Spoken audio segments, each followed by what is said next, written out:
Recording takes place in an enclosed space, which could be a bedroom, a garage, a classroom, a recording studio, a concert hall, or a cathedral. Recording can be done outdoors under ideal conditions, and it has a unique sound, but it is not often practical to do that. The space where music is performed has a large impact on how it sounds. A poor room makes us feel uncomfortable about the recording. This can be entirely unconscious. So what makes a good space for recording? Well, the size of the room is very important. We get auditory cues about the size of the room based on the time it takes for the sound to be followed by a reflection or echo. Humans are very good at this, which can be unfortunate in a recording because small, bad-sounding rooms are very obvious to us. The reverberation time of a room is the time it takes for the echoes of the initial sound to decay to inaudibility. It's actually more scientific than that, but that definition will do for our purposes. A small room might have a reverberation time measured in milliseconds or thousandths of a second, while a large cathedral can echo for many seconds. Neither extreme is good for most music. Most of the great recording studios in the world have a reverberation time of 1 to 2 seconds, which works well for many types of music. A concert hall might have a reverberation time of several seconds. Classical composers create music that is meant to be heard in a concert hall, and the conductor, musicians, and recording engineer also take this into account and can use the reverberation to add excitement and drama. Chamber music was meant for a smaller space. Folk-style acoustic music sounds best in a smaller room with a short reverberation time. For very personal music, a room with very little reverberation contributes to the intimacy of the performance. The music should drive the choice of the recording environment. Many recording studios have to accommodate a wide range of musical styles, and that requires skilled engineers to make it work. Some studios have methods for adjusting the acoustics to a limited extent, or multiple studios of different sizes. In this discussion, a small room would be a typical household room. A medium room could be 40 feet or more in most dimensions. A concert hall or church is much larger than that. The reverberation time is affected not only by the size of the room, but also by the surfaces in the room. A room made out of stone, like a cathedral, is going to have much more reverberation than one with drapery all around. An inappropriate reverberation time can ruin the music, so the natural characteristics of the room are important. Many recordings utilize artificial reverberation to provide the illusion of the proper space for the music.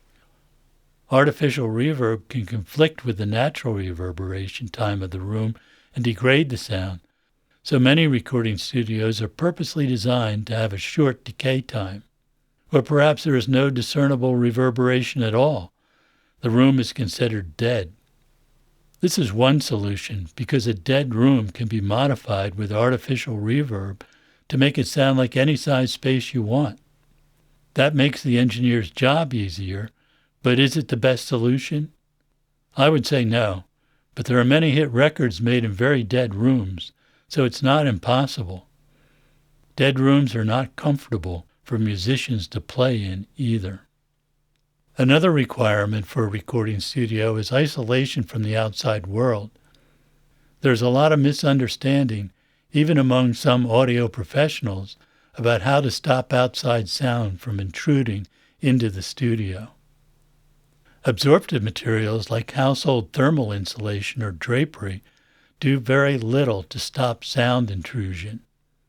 The only thing that works is mass, big, heavy walls that are tightly sealed.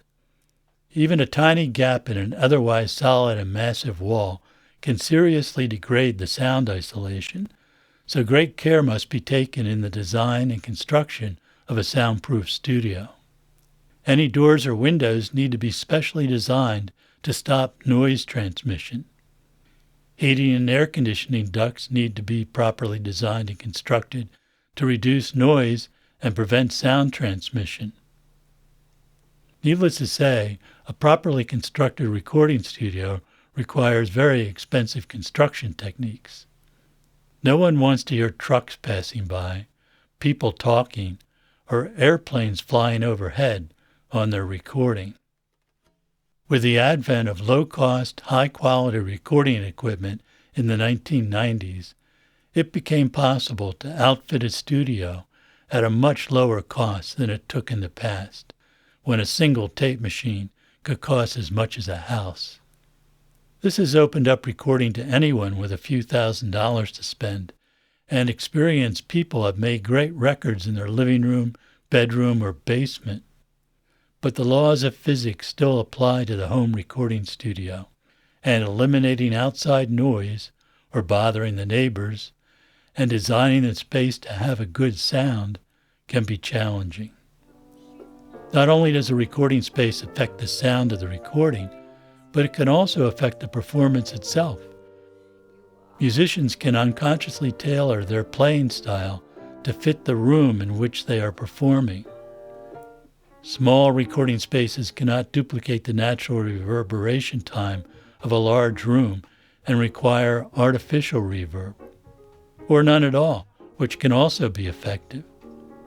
And recording at home allows a performer to re-record a performance if a dog barks or a truck goes by, an option that would not be acceptable in a professional recording studio. Every recording space has its own advantages and drawbacks. Too big and reverberant may be inappropriate for the music and uncomfortable for the musicians. Too small may make the recording sound small, even claustrophobic. Making the recording space work is a challenge, especially when many different musical styles must be accommodated. The talented engineer makes it work.